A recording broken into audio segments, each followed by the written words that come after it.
Hello and welcome back to my channel. I'm Audie Jake and this is Autistic Reviews, the series in which I review media with autistic characters to see how good of a representation it is. It's been a while since I did my last Autistic Reviews episode, but I have to say that Dead End is one of my favorite bits of autism representation I've seen. Before I start, I just want to give a little disclaimer because YouTube apparently doesn't understand. Just because I sometimes talk about cartoons and other things meant for a younger audience doesn't mean my audience is kids. My videos are made with an older audience in mind, mostly autistic adults like me, parents who are looking for a good rep for their kids, or just people looking to learn more about autism. So YouTube, maybe stop forcibly marking my videos as for kids. Now, what is Dead End and who is the character I'm reviewing? Well, Dead End Paranormal Park is an animated TV series on Netflix created by Hamish Steele. It's actually based on a series of graphic novels called Dead Endia. I couldn't read the books for this review because I can't seem to find a new copy anywhere. Maybe it's out of print, I don't know. But I would like to review it sometime for my channel as well if I can. Anyway, Dead End the series is just 10 episodes long. It's got a Gravity Falls vibe to it, with the characters dealing with a litany of supernatural events. I'm going to avoid major spoilers in this review, but I will have to talk about some plot details, but I'll leave a lot of the big stuff unspoiled. The premise of the show is that these two teenagers, Barney and Norma, the autistic character I'm reviewing, are trying to get a job at a theme park called Dead End, based on a famous actor called Pauline. But when Barney and Norma get to the park, they are placed in a trap to be possessed by a powerful demon named Temalucas. When Temalucas chooses Barney to be his new host, Barney's loyal dog Pugsley jumps in the way and gets possessed instead. With the help of a demon named Courtney, Barney and Norma are able to free Pugsley, but a piece of the demon's soul remains in Pugsley, granting him the ability to talk. Each for their own reasons, they both decide to continue working at the haunted theme park, where each episode they deal with a monster of the week for each episode, while also working towards a larger mystery that's the main plot of the season. This show is incredibly diverse as well. One of the main characters, Barney, is a trans male, which is really cool to see in a cartoon, and Barney's main love interest is another guy. And of course, there's Norma, who is autistic.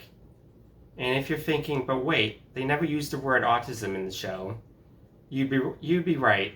But in response, I'd say that 1, she has so many obvious autistic traits, and 2, the creator has actually confirmed it. In an interview with the creator, when asked, the creator says the show also explores mental health, when asked the question, the show also explores mental health, things like panic attacks and social anxiety.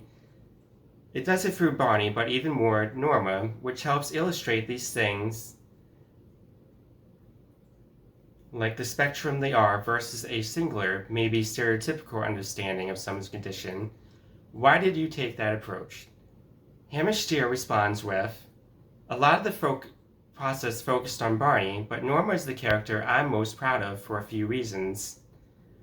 One is that when I wrote the webcomics, I tried to make her #relatable. I just thought this was everyone's experience of life.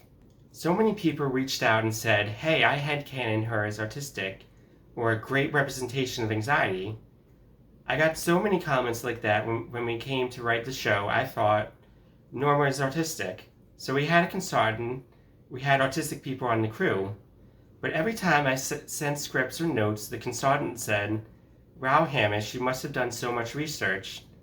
I was like, I mean a bit, but not really. Long story short, I was diagnosed with autism during the show's production, basically thanks to Norma, because I was just writing my experiences. Another reason I'm so proud is that I had constantly pitched shows of characters like her as a lead, and I always got the note about how female characters need to be more fun and less anxious. Why is she so annoying? Why is she so this and that?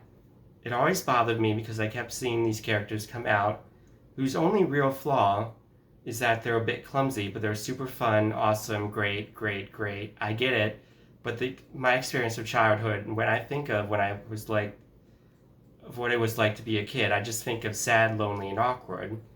And I think you can make a fun show out of that. So I'm proud of Norma and the story she goes on. And I think someone could watch our show and say it does feel like a very special episode a lot, but it's just how I see the world.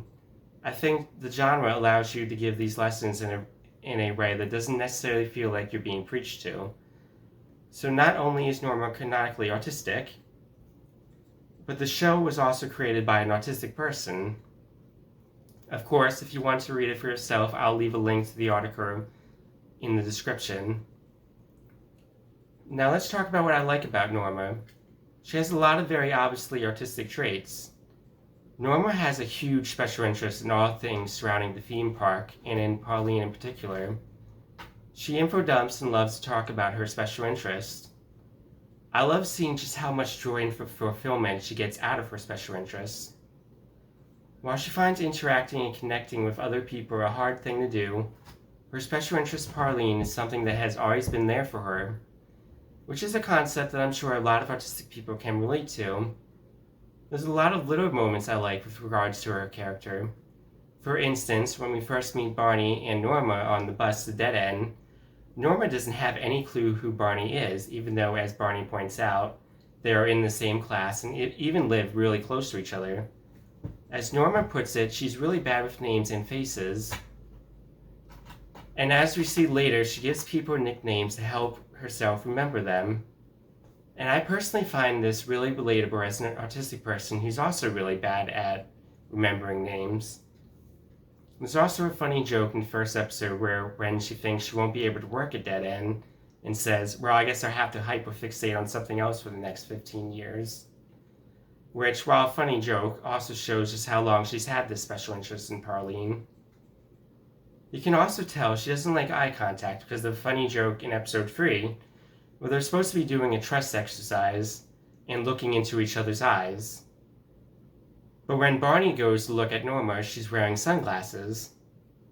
She's also sensitive to touch. There's the moment at the end of episode 3 where Barney goes to hug her and she backs up and says, "Whoa, baby steps."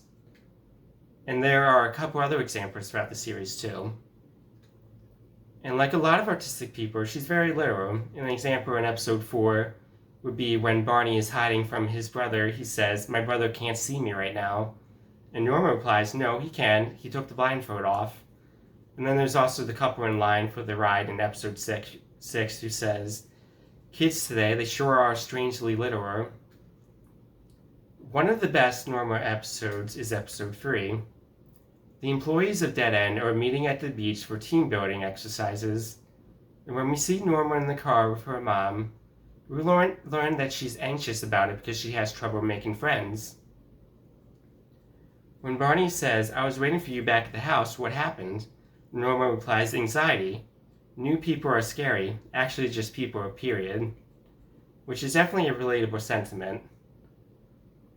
The entire time at the beach, we can see how Norma's anxiety about social interaction is affecting her. She has trouble with all of the trust exercises, and eventually has a meltdown when she gets overwhelmed with how close everyone is during the last one. She is so relatable to me when Badia tries to comfort her and she says, "I just don't understand how this is so easy for everyone. I mean, making friends, socializing." And when it turns out that the counselor is actually a demon who feeds off of fear, Norma is eventually able to defeat the demon by overloading it on fear, because in Norma's words, "My fear world is the real world." It's her speech at the end of the episode that I really like. Norma says, "I know what this is going to sound like, but working at Phoenix Park is my dream come true. I can deal with the job, I can even deal with the demons. In fact, I think I'm pretty good at it. But it's all this stuff that I find hard. People are funny, not haha funny, just they don't make sense, and half the time I don't either. This is just so relatable to me." But my favorite thing has to be Norma's character arc throughout the show, because it does something I don't think I've seen media with autistic characters do before. What do you do when your special interest, something you've poured so much of yourself into, turns out to be toxic? I'm sure there are at least some people watching who have had something they love so dearly be soured. Well, spoilers, but Norma's special interest, Pauline, turns out to be not as great as she thought it was when it's revealed in episode 7 that Pauline is one of the villains. This progresses really well, with Norma originally refusing to even entertain the thought that Pauline could be bad, even when everyone else believes that she is. Then at the end of the episode, you can really see just how devastated Norma is by the realization that the person she's loved and trusted and whose movies have gotten her through so much in life is not who she thought she was. She spends the whole of the next episode in denial and retreating into the comfort of her special interest until she finally confronts it, and afterwards she's devastated. It all culminates in the second to last episode when Norma sings a song titled My Frankenstein to Pauline herself. Oh, did I mention that the two-part finale happens in the context of a spell-induced musical? Yeah, Pugsley accidentally casts a spell that makes everybody compelled to sing, and all the songs are so good and catchy, and it's like my favorite thing ever.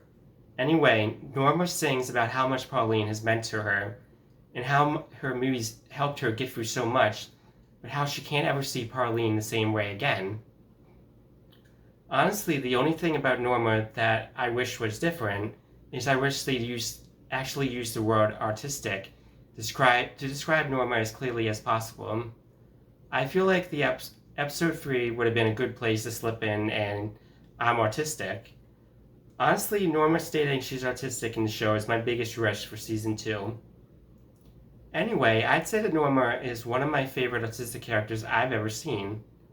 She's portrayed so well and feels so authentic, and her character arc is so interesting and unique in regards to autistic characters.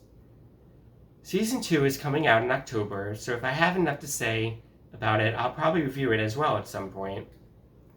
As always, thank you so much for watching. What do you think about Norma or about Dead End? Let me know what you thought about the show or about this video in the comments down below. Until next time, goodbye!